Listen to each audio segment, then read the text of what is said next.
Bonjour à tous et bienvenue dans cette nouvelle vidéo de formation au logiciel KiCad. Aujourd'hui, nous allons réaliser le routage de notre interrupteur crépusculaire que nous avons simulé précédemment dans le logiciel Proteus. L'objectif de la précédente vidéo était de simuler l'interrupteur crépusculaire qui suit et nous avons donc effectué la simulation et nous avons expliqué brièvement comment fonctionne le schéma.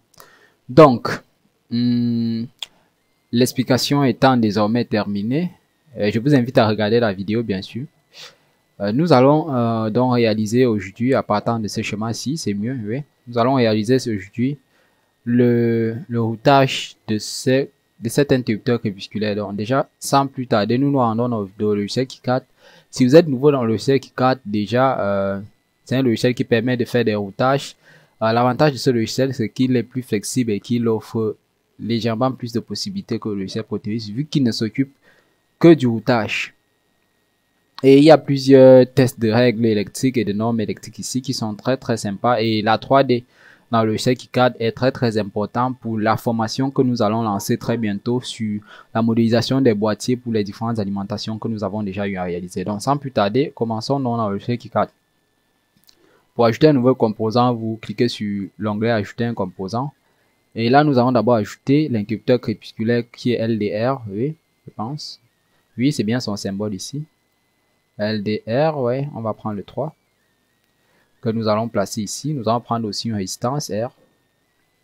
Oui, nous la prenons, nous la plaçons là. Après, nous allons prendre un potentiomètre, oui, je pense, potentiomètre, oui, R potentiomètre.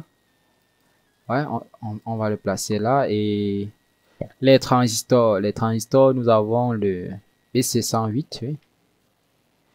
Et BC108, c'est ça. On va le prendre et le placer là. Nous avons également le TIP22, TIP122, ouais. Oui, TIP122, autant pour moi, ouais, le voici, que nous allons placer ici. Donc, ceci fait, je pense que nous avons déjà les principaux composants. Vu qu'ici, nous n'allons pas nous occuper du circuit de LED, là, c'était une pure explication dans le logiciel Proteus.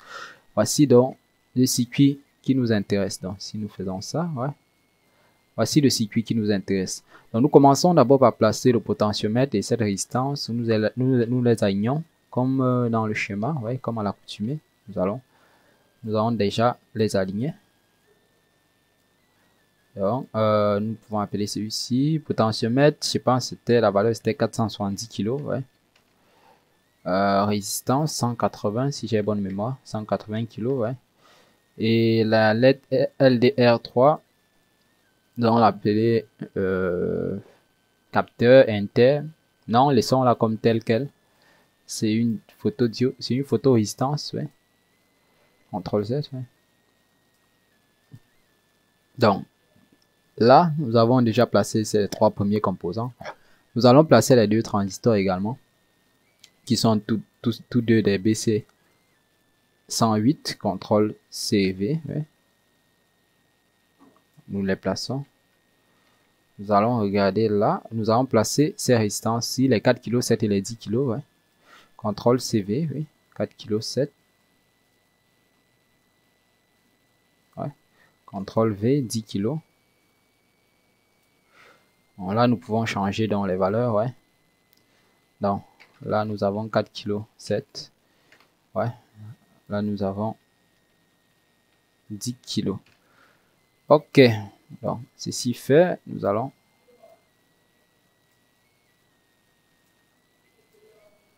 ouais, ceci fait, nous allons donc les connecter aux différents éléments du montage. Ouais. Donc, déjà, pour ceux qui sont nouveaux peut-être dans la formation, le logiciel KiCad n'est pas très difficile à prendre en main, il est même très simple. Et il est même très explicatif parce que là, l'erreur, il vous donne l'erreur exacte que vous avez commise, pas comme certains logiciels qui vous font, on va dire, glander, CTRL CV, ouais. Alors là, nous pouvons la déplacer un peu, juste pour garder l'alignement. Là, nous sommes à 100 ohms. Là, nous sommes à 100 ohms. Donc, nous allons donc sélectionner cette fois-ci la masse parce que nous avons besoin d'une masse là. Une masse là, ouais. On va sélectionner l'onglet de choix de masse, oui, celle-là. Et nous allons taper dans l'onglet de recherche GND. GND, oui, nous avons GND là, que nous allons le placer là. Nous copions, CTRL-C, nous collons, et nous le plaçons là.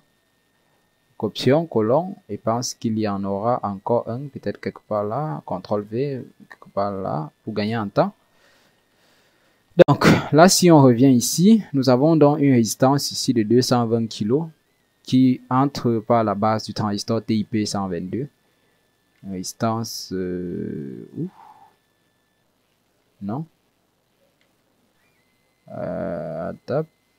Ouais, donc, cette résistance-ci, elle est plutôt devant. Ouais. CTRL-Z, ouais. Donc, là. Voilà.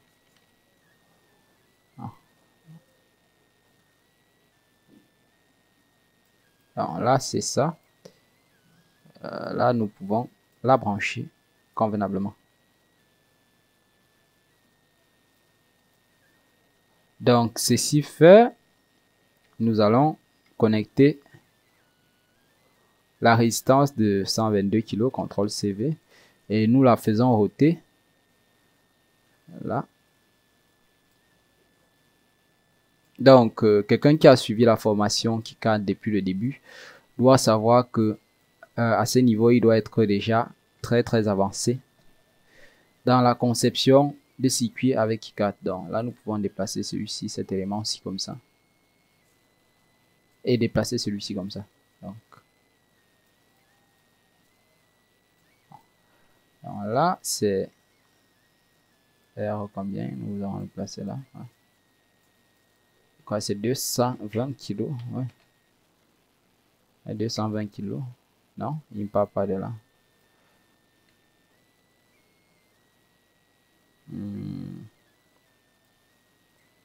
Peut-être une méprise. Non, assurez-vous à ne pas vous tromper de connexion. Là, elle va à la masse. Cette pin-ci va au ground. Oui, et son autre pin, voilà. Donc, nous allons placer un connecteur pour la charge. La charge ici qui est un relais. Nous allons placer juste un connecteur là. Nous n'allons pas placer. Vu que la charge peut être à la fois une lampe ou... Mais nous allons également placer la diode parce que la charge soit une lampe, un moteur ou un relais, c'est mieux quand même de les protéger. Donc, nous allons placer la diode sans vouloir. Donc, là, vous allez chercher une diode. Nous allons prendre la 1N4007 comme nous avons pris dans le logiciel Proteus. Donc, vous l'acceptez, un non. 1N4007, ok, oui, j'avais cru que. Donc, vous la faites roter. Vous la placez là. Parce qu'elle doit être en parallèle de la charge. Ça, c'est pour protéger pour les phénomènes comme on a vu dans la précédente vidéo.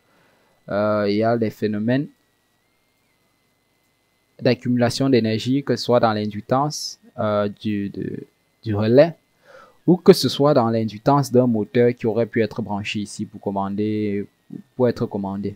Donc, faites attention toujours. Et là, maintenant, nous allons placer un bornier qui va recevoir la charge proprement dite. Donc, un connecteur. Nous allons prendre un connecteur, ouais. Connecteur de pin, bien sûr. Donc, nous allons le mettre en miroir horizontal et le placer là. Donc, là. Nous le plaçons là. Ce sera le connecteur de la charge. Donc là, nous allons l'appeler charge.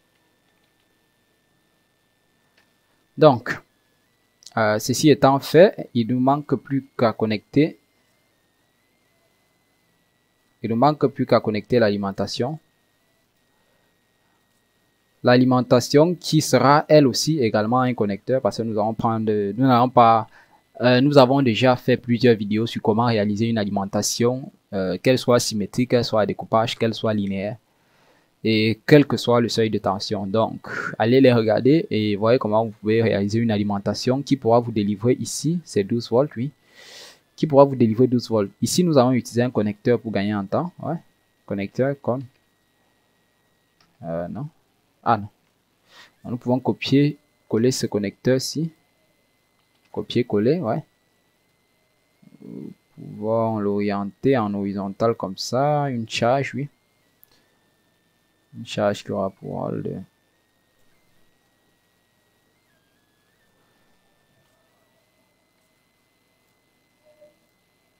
donc,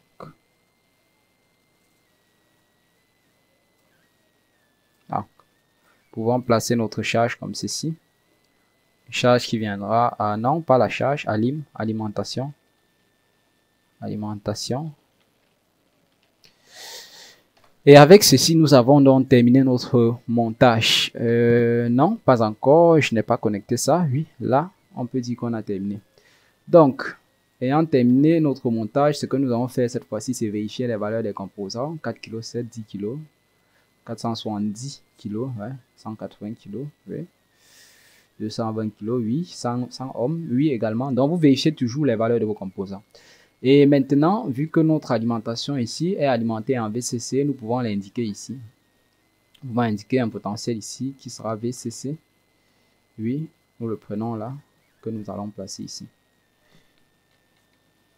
Donc, et là, pour indiquer qu'on peut connecter le VCC sur un connecteur indépendant, nous allons appliquer le... Parce que là, le logiciel voit VCC connecté sur un connecteur, alors que le connecteur est défini dans le logiciel comme étant censé avoir des broches passives. Parce que le VCC, c'est une pin active en temps normal. Donc, nous allons lui proposer un power flag. Et un power flag pour éviter qu'il ne nous envoie dans le cadre des erreurs. Donc, juste pour l'indiquer que là, nous pouvons placer une pin d'entrée de puissance, même si la charge n'est pas une pin d'entrée de puissance. Donc, là, nous connectons aussi le potentiomètre, n'oublions pas. Ouais. Qu'est-ce qui reste? Nous allons faire de même pour GND avec le power flag pour indiquer aussi CTRL-CV, pour indiquer aussi que GND, c'est une pin de puissance qui peut être connectée aussi à un connecteur. Ceci étant fait, nous pouvons annoter notre schéma. J'aime bien généralement encadrer notre schéma. Si vous avez remarqué, vous avez suivi les différentes formations. Vous voyez que j'aime bien annoter le schéma. Et voilà, le schéma est annoté. Nous pouvons donc choisir l'icône de texte pour pour un peu embellir notre schéma. Nous avons dit quoi? Interrupteur crépusculaire.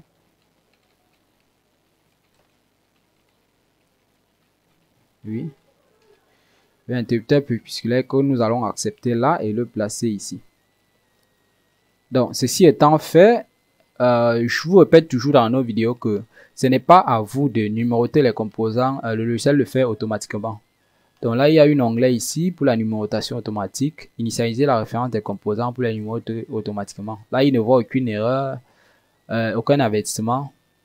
Oui, là, nous pouvons numéroter. Oui, là, nous pouvons fermer. Là, vous voyez, vos composants ont été numérotés. Alimentation en J2, charge en J1, RV1, R1, vous voyez, R2, R5. Vous voyez là, tous vos composants ont été numérotés. Là, nous allons maintenant lancer le test des règles électriques. Nous exécutons le test des règles électriques. Là, il ne trouve aucune erreur et aucun avertissement, ce qui est très bon. Après ceci, après avoir fait le test des règles électriques, nous allons affecter des empreintes à chaque composant pour pouvoir réaliser le PCB. Donc pour ceci, nous allons dans l'outil d'affectation d'empreintes des composants que nous allons placer à l'extrême gauche de notre écran. Et nous allons ouvrir la fenêtre de visualisation, afficher l'empreinte, sélectionner oui, et visualiser les empreintes. Donc une fenêtre de visualisation des empreintes.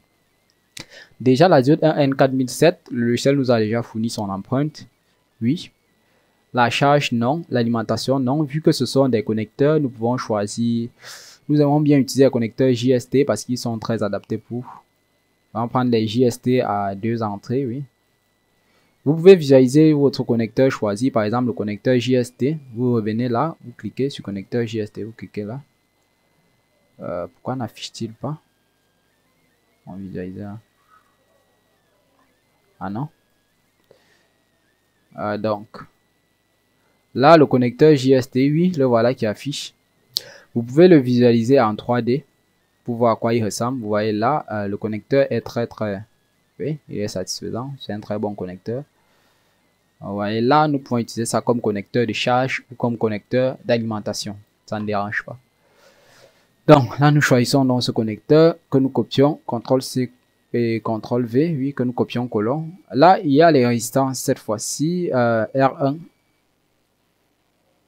Résistance R1, qui est une résistance de 180 kg. Nous allons venir là, dans l'onglet Résistor, qui est en bas, Résistor en THT cette fois-ci. Nous utilisons un composant traversant. SMD, c'est pour les composants montés en surface. Là, vous allez voir, vous voyez. SMD, c'est pour les résistances montées en surface. Nous n'allons pas les utiliser. Si vous voulez les utiliser, c'est libre à vous. Moi, j'utiliserai les THT. Donc, vous pouvez prendre une valeur une référence de résistance, ça dépend de vous. Moi, je prendrai celle-ci. La photorésistance, elle a déjà son empreinte. Le logiciel nous a déjà fourni son empreinte. Donc là, voyez là, c'est l'empreinte typique d'une photorésistance. C'est exactement ça. Oui. Donc, ceci fait, nous allons affecter CTRL-C toutes nos résistances parce que les résistances sont généralement des composants très similaires. Nous pouvons les donner la même empreinte. Il n'y a que le code de couleur qui différencie les résistances. Généralement, la forme n'est pas un critère très différenciateur sur les résistances. Donc, là, dès que vous avez fini d'affecter vos empreintes aux composants, vous pouvez appliquer la schématique et continuer. Vous faites OK. Oui, donc là, vous avez terminé dans l'onglet schématique. Pour vous attaquer cette fois-ci au PCB, vous venez dans l'onglet ouvrir le PCB dans l'éditeur de PCB. Vous ouvrez cet onglet-là. Il charge. Après, vous allez actualiser le PCB à partir du schéma actuel. Donc là, vous actualisez le PCB. Là, il ne voit aucune erreur, aucun avertissement. Vous prenez le PCB. Qu'est-ce qu'il dit 1? Erreur 3, RV1, la patte 3 n'est pas fournie. Donc, tu fermes. Il a vu une erreur sur RV1. Donc, vous pouvez revenir dans le schéma. RV1, c'est ça. Nous allons revenir dans l'outil d'affectation des empreintes. Ah ouais, nous sommes à RV1, qui est ici censé être un potentiomètre. Mais là, nous avons affecté l'empreinte d'un résistor. Donc, nous pouvons revenir dans potentiometer THT. Oui, nous allons revenir ici, potentiometer THT. Et nous allons visualiser les empreintes des potentiomètres THT. Donc, vous voyez là, c'est vrai qu'on avait fait une erreur. Ouais. Là, cette empreinte me plaît bien. Vous pouvez visualiser celle-ci. Ouais, voilà un très beau potentiomètre. Nous pouvons prendre celui-ci. Ouais. Donc, nous pouvons affecter cette valeur-ci. Après, vous faites Apply Shift, OK. Et vous revenez dans l'onglet déplacement des composants.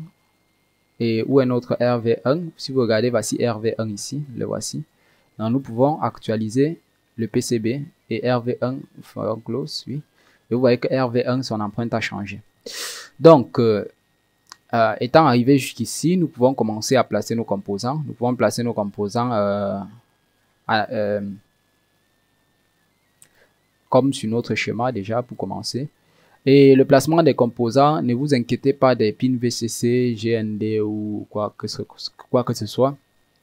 Nous allons les placer avec le plan de masse, avec le plan d'alimentation générale. Donc, les VCC, GND, ne vous inquiétez pas d'eux. Nous allons générer un plan de masse pour les placer. Donc, là, là encore, voilà encore, là encore. Non.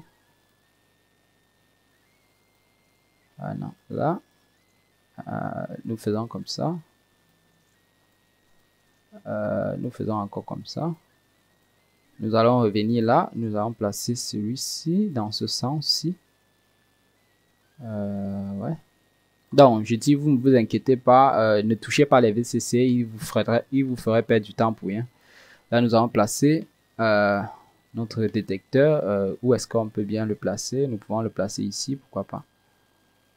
Et ouais, un GND. Non, je ne m'inquiète pas des GND. Je peux ôter. Donc, là, si on le place comme ça.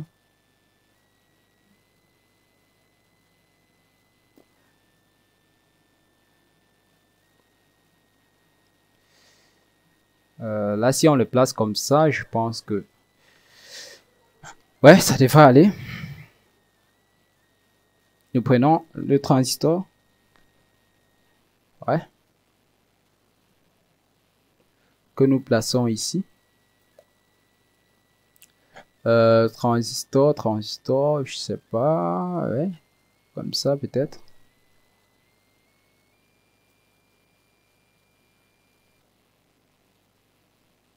Donc, le transistor étant placé, vous pouvez placer cette fois-ci le second transistor. Ouais. Ouais, vraiment, ça dépend de vous, de votre configuration. Ne vous inquiétez pas des VCC GND, eux, ils seront alimentés de façon automatique. J'ai juste à disposer les pins comme les pattes normales vont bien se connecter. Donc, si vous avez du mal à bouger votre composant, maintenez contrôle et là, vous aurez un peu plus de flexibilité, vous voyez. Maintenant, contrôle, vous aurez un peu plus de flexibilité. Mais même jusque là, ouais, c'est bon. Donc, vous voyez là, nous pouvons prendre cette résistance ici aussi également à table, ouais.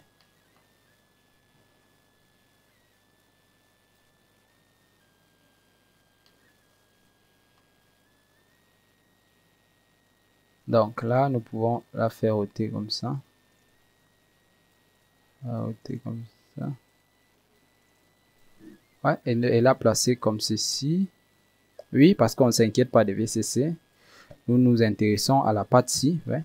Donc, je pense que nous pourrons la faire router tranquillement.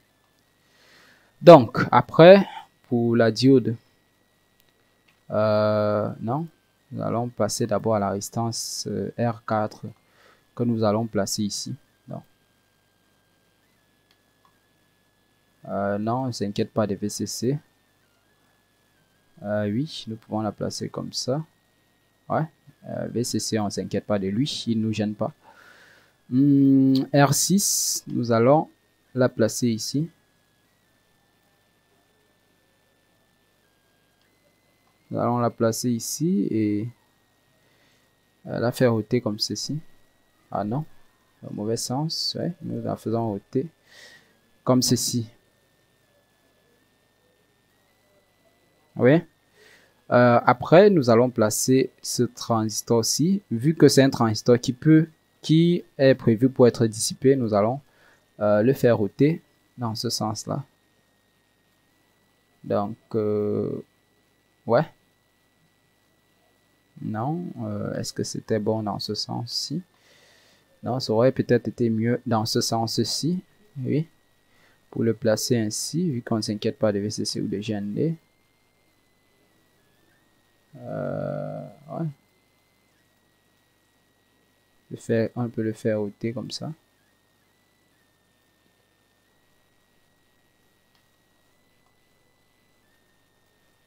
Ouais.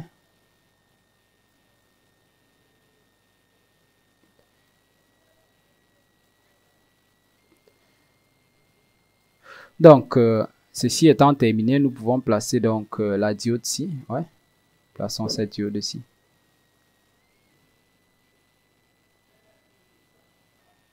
Donc, ouais. Comment pourrons-nous la placer? Oui, nous allons la placer. Nous plaçons la diode. Ouais, la plaçons là.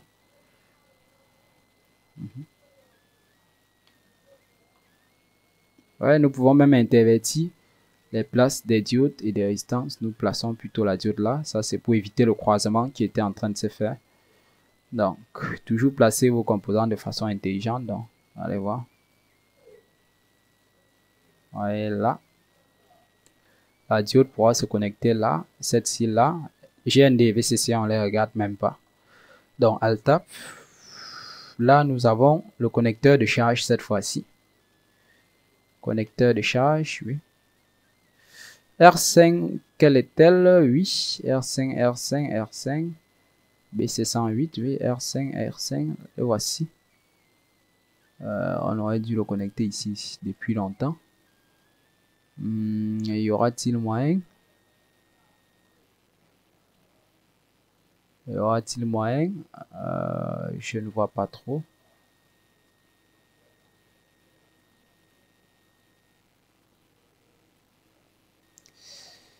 R5, R5, R5.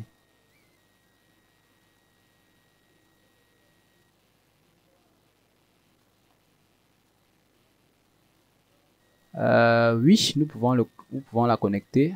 Ah, c'est vraiment, ce sera vraiment limite, vous allez voir. Là, nous pouvons reculer ce composant-ci comme ça. Donc, là, nous pouvons sélectionner tout ce monde-ci, non?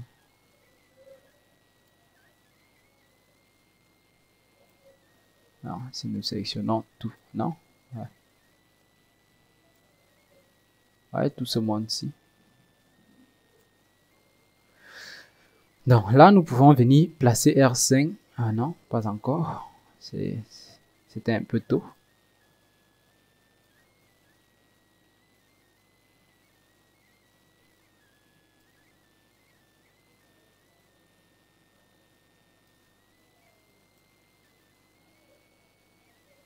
Donc, ouais, également.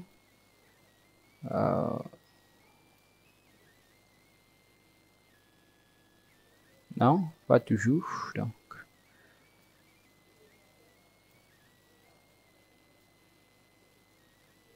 CTRL Z, n'hésitez pas. On peut le placer ici, ouais.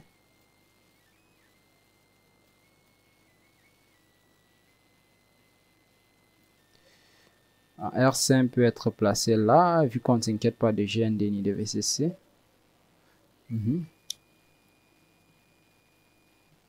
Cette résistance-ci, est-ce qu'il y a moyen de mieux la placer? Non, je voulais pas ça.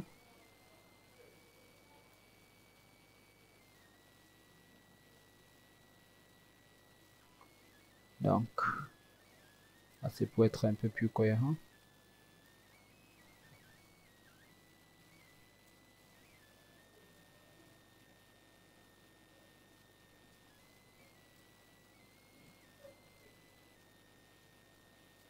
Ouais, nous pouvons placer ces composants comme ça et en évitant d'aller empiéter sur le territoire d'un autre, nous allons le faire comme ça. Bon, c'est vrai que c'était un combat pour la placer, mais elle est placée cette fois-ci. La résistance R5 est bien placée, donc nous n'avons plus qu'à bien placer les transistors MOSFET et les différents résistors. Quant à la charge, ouais. C'est vrai qu'elle peut être placée où elle veut, où on souhaite. Alors, nous pouvons la faire roter dans ce sens-ci et la faire roter une seconde fois. Ah non, nous avons fait deux fois la même chose. Donc nous pouvons la faire roter là et avancer ce composant-ci et celui-ci également. Là, c'est pour garder un peu une cohérence sur notre schéma.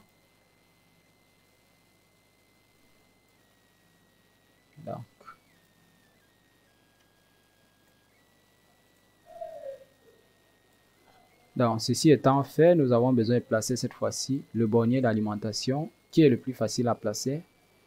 On le place où il veut. Donc, une fois le schéma terminé, vous pouvez définir les largeurs des pistes des circuits. Et vous pouvez définir plusieurs largeurs en allant dans Track Next Class et définir les largeurs de pistes. Donc, là, généralement, nous routons avec des pistes d'1 millimètre. Ouais. Vous pouvez définir des pistes plus grandes. En passant, les pistes les plus grandes possibles seront toujours les meilleures. Donc, si choisissez toujours les pistes les plus grandes possibles si vous pouvez. Utilisez les petites pistes en cas de dernier recours. Vraiment, si vous pouvez mettre des pistes les plus grandes possibles, c'est bon parce que ça diminue fortement la résistance et ça limite les inductances de fuite dans les circuits. Donc, déjà, nous allons router toutes les pins qui ne concernent ni VCC ni GND. Nous allons les router sur piste de dessus. Donc, avec front copper, nous allons choisir une largeur de piste. Je vais démarrer sur une largeur de 1 mm d'abord. Non, 1 mm peut-être, non, 1.5, c'est bon. 1.5 mm, nous allons démarrer sur couche dessus. Donc là, je ne vois pas VCC, je la route. Là, VCC, je ne le touche pas. Bon, là, cette pin-ci, je ne vois pas VCC. Ah non, exit, CTRL Z. Ouais. Là, non plus. Je peux la router.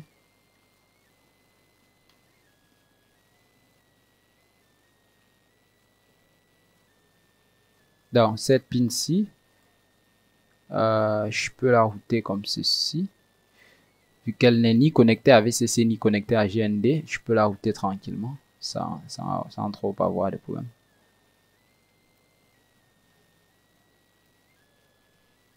Donc, ici aussi, je peux la router. Cette pin-ci, je peux également la router sans problème parce qu'elle ne concerne ni VCC ni GND. Vous voyez l'avantage de faire cela, c'est que vous routez librement. Ouais, là, je n'ai pas de problème, en tout cas pas encore. Parce que je sache, oui, sans problème. Il y a encore quelle pin que je n'ai pas routé, probablement celle-ci, oui. Ouais, il y a celle-ci. Là, il y a aussi celle-ci. Donc là, je route celle-ci. Là aussi, là également, là également. Donc, quelle pin reste-t-il à router? Cette pin-ci, je vais diminuer donc la largeur des pistes. Je peux passer sur des pistes moins larges et router celle-ci. Donc, je peux passer par exemple sur du 0,8 mm et router cette piste-ci, je pense. Non, ça passe pas. CTRL Z, ouais. Ouais, si elle passe sur du 0,5 mm, vous pouvez redéfinir d'autres largeurs des pistes. Alors, si je définis une largeur par exemple de 0,5 mm, 0,5. Ouais, ok. Ouais, que je viens sur de 0,5. Que je viens toujours en couche du dessus et que je route. Vous allez voir que je suis capable de passer. Donc, CTRL Z, je n'aurais pas aimé passer autant au bord.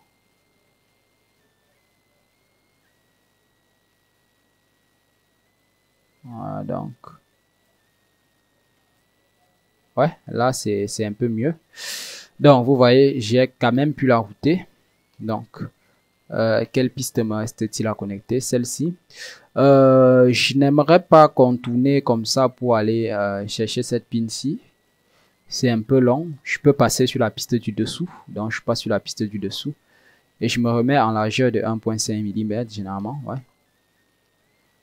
Ouais, là, je peux la router. Voilà. Donc, là, elle est routée. Nous avons donc routé toutes les pistes qui ne sont ni VCC ni GND. Cette fois-ci, nous avons généré les plans d'alimentation pour alimenter tous les VCC et tous les GND. Mais avant de le faire, nous allons d'abord définir les bordures du circuit imprimé. Nous allons dans la couche Edge Cut, ici en bas, Edge Cut. Nous choisissons la forme de notre circuit imprimé et nous la délimitons. Donc, là, nous allons la délimiter comme ça.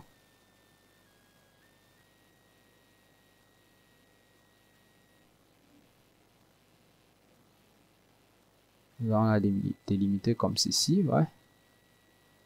C'est vrai que là, nous pouvons, ouais, contrôle.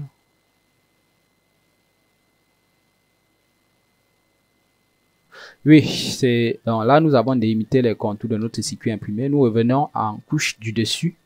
Nous allons maintenant générer le plan d'alimentation pour alimenter tous les VCC de notre montage. Nous allons générer ce plan sur la couche du dessus, au-dessus bien sûr. Donc, pour générer ce plan d'alimentation, nous revenons en couche du dessus ici. Nous choisissons une zone, Add Fill Zone. Et la norme veut que vous respectiez, vous voyez, le pas de grille, quand vous choisissez la zone, le pas de grille passe à 0,5 mm. La norme veut que vous respectiez 1, 2, un pas de grille partant du bord. Là, nous allons respecter même avec 3. Donc là, nous allons choisir un plan d'alimentation pour les VCC en couche du dessus. Ouais. Vous faites OK. Et là, vous pouvez connecter ce plan d'alimentation là. Donc, c'est vraiment très simple et ce plan d'alimentation là, il a pour rôle déjà de limiter les parasites qui pourraient être générés si le circuit est attaqué par des parasites haute fréquence, que ce soit les parasites haute fréquence ou basse fréquence. Donc, il permet de limiter ces parasites-là et de diminuer littéralement les inductants de fuite et les résistances des pistes du circuit. Donc, et aussi de protéger le circuit contre diverses oxydations qui viennent souvent oxyder certaines pistes et les détruisent. Pourtant, quand vous générez le plan de masse, c'est un plan global. Donc, pour que l'oxydation détruise un plan de masse, vous convenez avec moi, c'est un peu difficile. Donc là, nous avons terminé le plan de masse pour les VCC. Pour l'actualiser, vous appuyez sur la touche B. Voilà. Vous appuyez sur la touche B. Ouais. Et là, vous avez un plan qui est un plan d'alimentation de toutes les couches du dessus en VCC. Donc, vous voyez, si vous regardez partout où vous aviez VCC, vous voyez là, VCC, il est déjà alimenté. Là, VCC est alimenté. Oui, là, VCC aussi. Vous voyez, tous les VCC de notre montage, le voici, le voici. Ils sont tous alimentés. Là, vous voyez, par contre, nous n'avons pas encore alimenté les GND. Ouais, là, on a GND, GND, GND, GND. Nous allons générer cette fois-ci un second plan d'alimentation, cette fois-ci sur couche du dessous. Un plan d'alimentation pour alimenter les GND. Donc, nous faisons la même chose. Nous choisissons cette fois-ci GND. Nous acceptons que nous allons alimenter.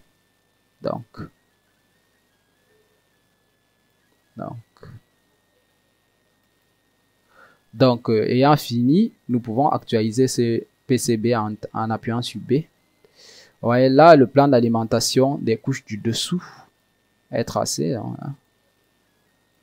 Ah, non. Le plan d'alimentation des couches du dessous est tracé. Et vous voyez que même en dessous, ils ont su esquiver la piste du dessous. Et là, nous avons terminé avec le circuit imprimé de notre... Non, nous avons presque terminé. Maintenant, vous allez venir et il y a les références de certains composants qui empiètent sur le territoire d'autres composants. Et là, le logiciel va vous donner des avertissements, souvent des erreurs, parce que, par exemple, là, vous voyez RV1, il empiète sur la sérigraphie, qui est cette partie en rouge ici, ce carré en rouge, il empiète sur la sérigraphie du composant photo-résistant. Donc, nous pouvons le placer là. Là, nous avons 180 kg qui concerne la résistance, mais il est, vous voyez là, il est... Où est-ce que nous pouvons placer ce 180 kg? Nous pouvons la placer là, cette valeur, ouais. R2, si. C'est pour celui-ci, nous pouvons le placer là. R1, oui, R1 peut rester là, ça ne dérange pas. BC108, R5, R5, nous allons le reculer un peu comme ça.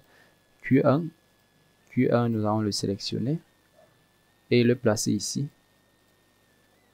Là, 100 ohms, nous le reculons là pour qu'il n'empiète pas sur la sérigraphie d'un autre composant. Donc là, R4. Ça, c'est vraiment pour éviter des erreurs de conception parce que c'est dommage.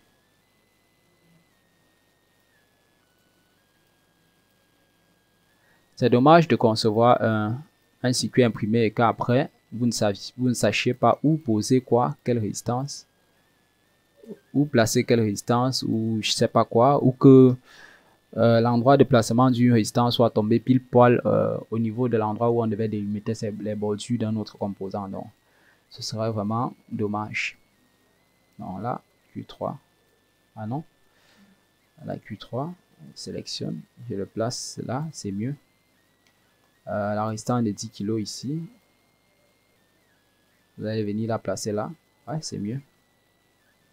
La diode, l'indicatif du moins, le placer ici. La valeur de la résistance, vous la placez là, oui. R6, vous le laissez. J2, alimentation, charge. Peut-être charge, vous pouvez le placer plutôt ici. Et J1, c'est bon. Donc, ayant fait ceci, vous avez terminé avec votre typon. Vous pouvez lancer le test des règles de conception. Là, vous voyez, il n'y a aucune erreur et aucun avertissement. Donc, votre circuit imprimé est prêt à être imprimé de façon professionnelle. Vous pouvez fermer ça et vous pouvez faire une visualisation en 3D de votre typon.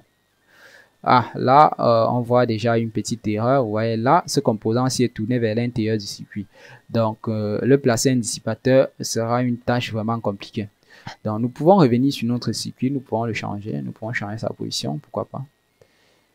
Nous pouvons changer sa position, nous pouvons enlever ça, ouais, nous delete. Non, nous enlevons aussi ceci. Et nous prenons le composant en question que nous allons le faire roter et le faire roter encore, que nous allons placer comme ceci. Que nous allons placer comme ceci. Ouais. Que nous allons placer comme ceci.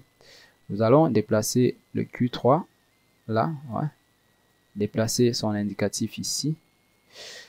Et cette fois-ci, les connexions, comment est-ce qu'on va les réaliser? On peut les réaliser sur couche du dessus. Commençons d'abord par la couche du dessus déjà. Nous allons prendre cette connexion-ci, que nous réalisons d'abord ici. Nous allons réaliser celui-ci. Ah non. Oui, non. On va réaliser d'abord celui-ci. Ouais. Et là, nous pouvons réaliser celui-ci comme ceci.